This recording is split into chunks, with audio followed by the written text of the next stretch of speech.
Hello friends, हम लोग चिश्ती सिलसिले के सभी इंपॉर्टेंट सूफ़ी सेंट्स को कवर कर रहे हैं और पिछली वीडियो में हम लोगों ने शेख मोइनुद्दीन चिश्ती और शेख कुतुबुद्दीन बख्तियार काकी से रिलेटेड डिटेल्स को कवर किया।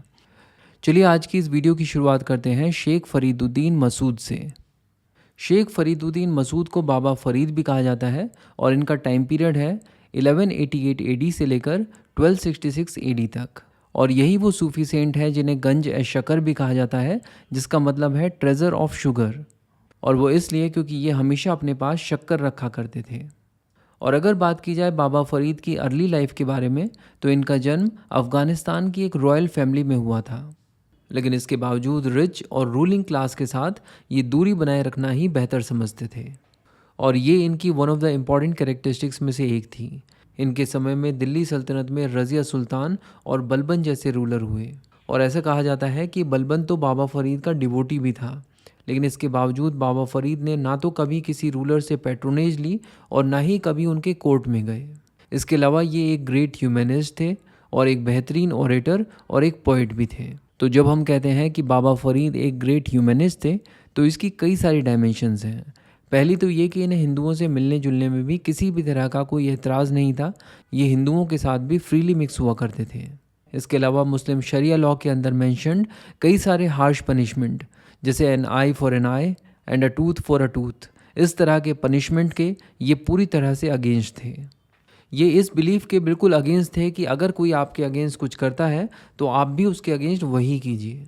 इनफैक्ट इन्होंने अपनी एक पोएम में लिखा है, फरीदे तय मारले मुक्कियाँ तिन्हा न मारले घूम, असपनरे घर जाइया पैर तिन्हा दे चूम।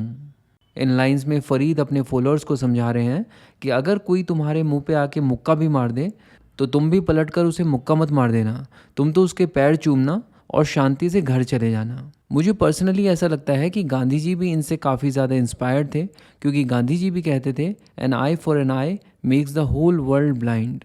इसके अलावा गांधी जी की भी ये फिलॉसफी थी कि अगर कोई आपके एक गाल पर थप्पड़ मारे तो आप अपना दूसरा गाल उसके सामने कर दीजिए। और अगर बात की जाए बाबा फरीद के पोइटिक एक्सप्रेशन की, तो इनकी पोइटिक एक्सप्रेशन का एक एग्जाम्पल तो हम ऑलरेडी देख ही चुके हैं।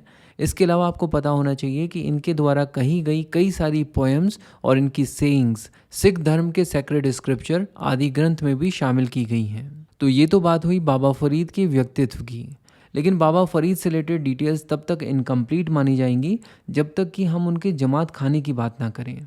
बाबा फरीद ने अजोधन नाम की जगह पर एक जमात खाना बनवाया था फॉर कम्युनल लिविंग। ये जो जगह है अजोधन, ये बेसिकली आज की डेट में पाकिस्तान के पंजाब वाले रीजन में है, और ऐसा माना जाता था कि उस समय का ये one of the greatest mistake centre हुआ करता था। यहाँ पर हर वक्त लोगों का तांता लगा होता था, चाहे वो अमीर हो या गरीब। और जनरली ये लोग यहाँ पर आते थे बाबा फरीद के वचनों को सुनने के लिए और एक स्पिरिचुअल एटमॉस्फेयर को फील करने के लिए। तो ये थी डिटेल्स बाबा फरीद से रिलेटेड।